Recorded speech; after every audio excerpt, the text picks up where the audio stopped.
करना चाहूँगी कि यहाँ के बच्चों को दूर जाना पड़ता है हायर एजुकेशन के लिए, तो उसकी व्यवस्था भी यहाँ होनी चाहिए। दोनों प्रखंडों में एक-एक डिग्री कॉलेज का होना अनिवार्य है। वहाँ जो एग्ज़ामिनेशन कंट्रोलर होते हैं, जो वीसी होते हैं, वो लोग भी सिर्फ़ पैसा दे देकर वीसी और रजिस्ट्रार और एग्ज़ामिनेशन कंट्रोलर बन जाते हैं, लेकिन यूनिवर्सिटी में जो सही ढंग से काम होना चाहिए, वो नहीं होता है। ऐसा एक पहुंचे हुए हैं मरहवरा विधानसभा के पूर्णाडीह गांव में। यहाँ पर जन सुराज के भावी प्रत्याशी डॉक्टर नूतन शर्मा आई हुई हैं जनसंपर्क के क्रम में। इसी क्रम में हम भी यहाँ पर गुजर रहे थे और मैडम से यहाँ पर मुलाकात हुई। आइए हम जानते हैं उनका चुनाव का एजेंडा क्या है, किस पर्पज से यहाँ पर चुनाव लड़ रही हैं और क्या तैयारी है। मैडम, आपका ए न्यूज बिहार और राष्ट्रीय जनता खबर में स्वागत है। बहुत-बहुत धन्यवाद, आपने हमको कवर करने की कोशिश की।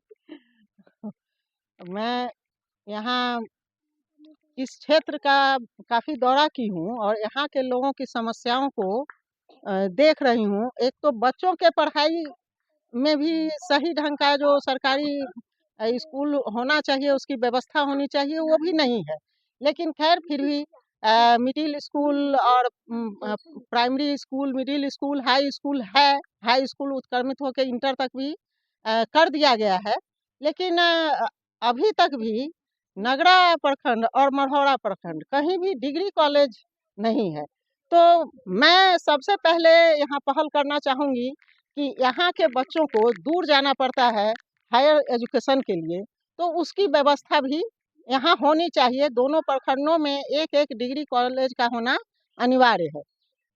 तो तो मैं ये इस चीज़ पर जब मेरी सरकार बनेगी तो मैं ज़रूर इस चीज़ पर ध्यान दूँगी कि यहाँ के बच्चों को अच्छी शिक्षा मिले। नीचे से प्राइमरी स्कूल से लेकर शिक्षा की व्यवस्था को तो बदलना ही है। बच्चों को जो अभी खिचड़ी खिलाने वाली शिक्षा मिल रही है, उससे निजात दिलाना है, बल्कि विश्व स्तर की शिक्षा दिलाने की कोशिश रहेगी हमारी सरकार की। और मैं इस क्षेत्र के लिए अगर मौका मिलेगा तो उस काम को ज़रूर आगे बढ़ाने की मैडम, कोशिश यहाँ करूँगी। आरजेडी यानी यहाँ गढ़ मानी जाती है। कई वर्षों से यहाँ आरजेडी के विधायक है। आप क्षेत्र में घूम रहे हैं, क्या रिस्पॉन्स मिल रही है जनता का और क्या कमियां है क्षेत्र में? मुझे तो यहाँ के विधायक अभी हैं, उनके बारे में कहीं से कोई अच्छी बातें सुनने को नहीं मिली है। भले थोड़ा ईमानदार हैं, ऐसा बहुत कोई खराब उनका रेपुटेशन नहीं है, लेकिन काम उन्होंने नहीं किया है क्षेत्र के लिए। क्योंकि अधिकतर लोगों को यहाँ एक तो 400 रुपया ही वृद्धा पेंशन है और वह भी नहीं मिल रहा है। यानी सरकार का सिस्टम पूरा फेल है। कोई सिस्टम यहाँ इनका जो सरकारी सिस्टम है वो काम नहीं कर रहा है। वृद्धाओं को मान लीजिए किसी का आधार कार्ड में गड़बड़ी है, कोई हस्ताक्षर नहीं कर सकते हैं, उनका प्रिंट नहीं आ रहा है। तो इन व्यवस्थाओं को भी तो उनको पंचायत लेवल पर सब दिखवाना पड़ेगा ना, इन समस्याओं को ख़त्म करके।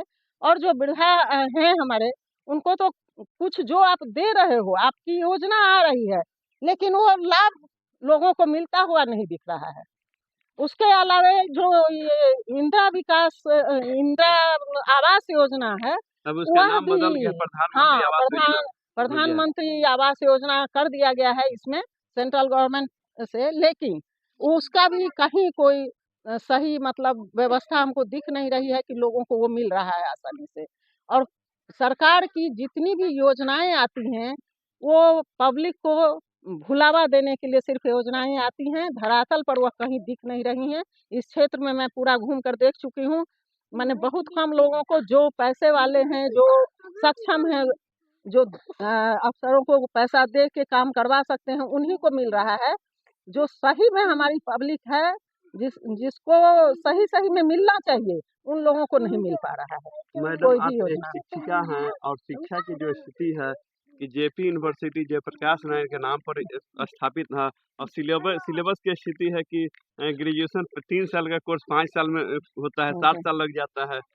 उसके लिए छात्रों को काफ़ी परेशानियों का सामना करना पड़ता है। इसका निदान कैसे पाया जाएगा? इसका निदान करने के लिए तो पूरे यूनिवर्सिटी की व्यवस्था को सही करना पड़ेगा। वहाँ जो एग्ज़ामिनेशन कंट्रोलर होते हैं, जो वीसी होते हैं, वो लोग भी सिर्फ़ पैसा दे देकर वीसी और रजिस्ट्रार और एग्ज़ामिनेशन कंट्रोलर बन जाते हैं।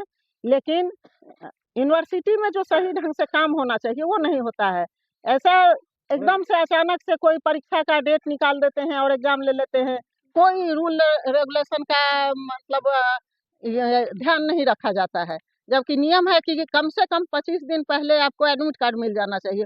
ये लोग 25 दिन पहले एग्जामिनेशन का डेट निकालते हैं, क्योंकि उन लोगों का कोर्स हमेशा लेट ही चल रहा है। यूनिवर्सिटी का सब कोर्स, इसमें बच्चे फ्रस्ट्रेटेड हो जाते हैं। इस तरह का एग्जामिनेशन का व्यवस्था होने से कि 2 साल का कोर्स है और 5 साल में हो रहा है, तो बताइए उन बच्चों का तो 3 साल बेकार चला गया। और उस स्थिति में बच्चे फ्रस्ट्रेशन के शिकार हो जाते हैं, जिसके कारण बिहार के बच्चे सही ढंग से कोई कंपटीशन भी फाइट नहीं कर पाते हैं। तो इस व्यवस्था को बदलने के लिए आपको वीसी, रजिस्ट्रार और एग्जामिनेशन कंट्रोलर सही लोगों का चयन करना पड़ेगा, सही लोगों की बहाली करनी पड़ेगी और सभी एग्जामिनेशन को और सभी सेशन को सही करना पड़ेगा। मढ़ौरा जनता वासियों को क्या अपील रहेगा?